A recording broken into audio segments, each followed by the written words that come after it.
રાધનપુરના સરસ્વતીનગરમાં ગણેશ ઉત્સવ ઉજવાયો હતો।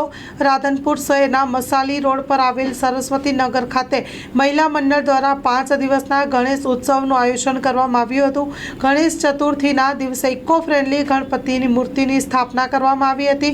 5 દિવસ સુધી મહિલા મંડળ દ્વારા સવાર સાંજ ગણેશજીની આરતી તેમજ રાત્રિ દરમિયાન ભજન અને સત્સંગનો કાર્યક્રમ રાખવામાં આવ્યો હતો। ગણેશ ઉત્સવને લઈને સમગ્ર સોસાયટીમાં ભક્તિમય માહોલ જોવા મળ્યો હતો। ગુરુવારના સાંજે ગણેશ વિસર્જન પહેલા મહિલા મંડળ દ્વારા અન્નકૂટ ભરવામાં આવ્યું હતું। ત્યારબાદ ગણેશજીની મૂર્તિનું શાસ્ત્રોક્ત વિધિ મુજબ ઉત્થાપન કરવામાં આવ્યું હતું। Story report by Bharat Sathwara.